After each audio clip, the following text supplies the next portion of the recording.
Papers design చేసినప్పుడు కూడా ఇదివరకు డిజైన్ చేసినట్టుగా కాకుండా లాస్ట్ ఇయర్ నుంచే చేశారు, ఇప్పుడు ఈ ఏడాది నెక్స్ట్ ఏడాది నుంచి 27 నుంచి విస్తృతంగా అన్ని సబ్జెక్టులో కూడా అటువంటి మార్పులు వచ్చేస్తాయి. ఏంటి ఆ మార్పు అంటే 50% కాంపిటెన్సీ బేస్డ్ క్వశ్చన్స్ అనేటువంటివి పేపర్ డిజైన్ చేసినప్పుడు ఇవ్వబడుతున్నాయి.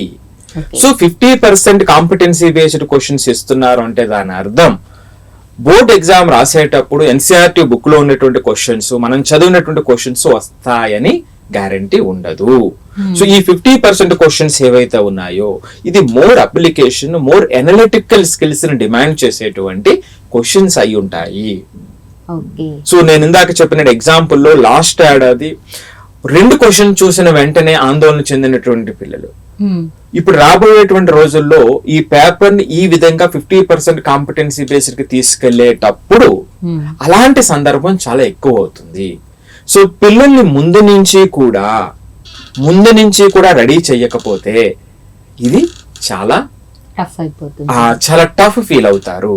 సో కాబట్టి ఓన్లీ ఎగ్జామ్ ఓరియంటెడ్ గా చదివేటువంటి అలవాటు ఏదైతే వచ్చేస్తుందో 9th వరకు కూడా 10th కి వచ్చేటప్పటికి అది పెద్ద ఇబ్బందిగా అవరోధంగా అవుతుంది. సో కాబట్టి సిబిఎస్ఈలో చదువుతున్నటువంటి పిల్లలు, చదివిస్తున్నటువంటి పేరెంట్స్, టీచర్స్ తీసుకోవాల్సినటువంటి జాగ్రత్త వాళ్ళ యొక్క పర్టికులర్లీ మ్యాథమెటిక్స్ అండ్ సైన్స్ విషయంలో ఈ కాంపిటెన్సీ బేస్డ్ క్వశ్చన్స్ ప్రిపరేషన్స్ కి వాళ్ళకి సెల్ఫ్ లెర్నింగ్ ని అలవాటు చేసి ముందు రోజు నుంచి కూడా మోర్ అనలిటికల్ స్కిల్స్ కి డెవలప్ అయ్యేటువంటి విధంగా చేయాల్సినటువంటి అవసరం అతి ముఖ్యమైనటువంటిది ఇప్పుడు ఉన్నటువంటి ఈ మార్పుల అనుసారంగా.